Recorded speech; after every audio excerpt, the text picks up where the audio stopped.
আসসালামু আলাইকুম গাইস। আজকে আপনাদের সাথে শেয়ার করব চিকেন বল রেসিপি। এখানে আমি চিকেন নিয়ে নিয়েছি 250 গ্রাম। এরপর দিয়ে দিয়েছি আমি 3টি কাঁচামরিচ কুচি।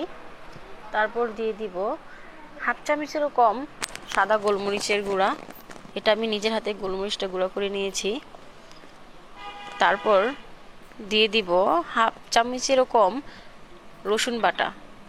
আপনাদের কাছে যদি রসুন গুঁড়া থাকে তাহলে ওটাও দিতে পারেন। এখানে দিয়ে দিব টমেটো সস, 2 চামচ টমেটো সস দিয়ে দিব।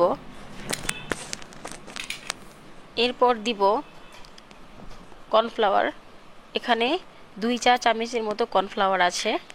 যেহেতু আমার মাংসটা কম, এই জন্য আমি সব কিছু একটু কম কমই দিব। এরপর এটাকে হাত দিয়ে ভালো করে মিশিয়ে নিব। ভালো করে হাত দিয়ে মিশিয়ে নিতে হবে। এটাকে মিশিয়ে আমি ডিপ ফ্রিজে 5 মিনিটের জন্য রেখে দিয়েছিলাম, কারণ আমার হাতে সময়টা খুবই কম। আমি লবণ দিতে ভুলে গিয়েছিলাম। এবার হাফ চামচের মতো আমি এখানে লবণ দিয়ে দিয়েছি। লবণ দিয়ে আবার এটাকে চিকেনের গায়ে লবণটা মিশাতে হবে।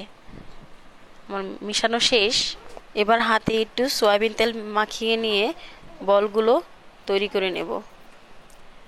এই যে দেখতে পাচ্ছেন আমি কিভাবে চেপে চেপে ঘুরিয়ে ঘুরিয়ে হাত দিয়ে বলগুলো তৈরি করে নিচ্ছি।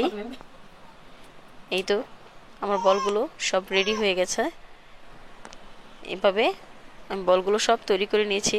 এবার আমি এখানে আগে থেকে একটি কড়াই বসিয়ে দিয়েছি পানি দিয়ে। এখানে আমি বলগুলো দিয়ে দিব। এই তো আমার বলগুলো কমপ্লিট হয়ে গেছে। আমি 2 থেকে 3 মিনিট বলগুলোকে সিদ্ধ করে নিয়েছি। এর থেকে বেশি করার দরকার নেই, কারণ শক্ত হয়ে যাবে বলগুলো। এই যে আমি বলগুলো উঠিয়ে নিয়েছি। তারপর একটা প্যান বসিয়ে দিয়েছি চুলায়। আমার পরিমাণ মতো আমি সয়াবিন তেল ঢেলে নিয়েছি।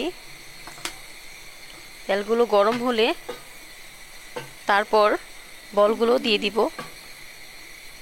আপনারা চাইলে ডুবো তেলেও ভাজতে পারেন, না চাইলে আমার মতো ভাজতে পারেন। এবার আমি বলগুলো দিয়ে দিব।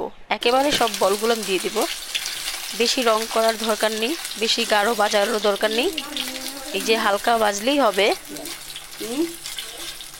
যেহেতু আগে থেকে এটা সিদ্ধ করা, হালকা ভেজে নিলেই হবে। এই যে বলগুলো আমার ভাজা কমপ্লিট। আপনারা চাইলে বাসায় শর্টকাটে আমার মতো এরকম চিকেন বল তৈরি করে নিতে পারেন। আমার ভিডিওটি ভালো লাগলে অবশ্যই আমার চ্যানেলটি সাবস্ক্রাইব করবেন, আর একটি লাইক করে যাবেন। কমেন্ট করে জানিয়ে যাবেন আমার ভিডিওটি কেমন লাগলো আপনাদের কাছে। এই যে ফাইনাল লুক দেখেন, কি সুন্দর চিকেন বল রেডি হয়ে গেছে। আপনারা চাইলে বাসায় এরকম সুন্দর চিকেন বল তৈরি করতে পারেন।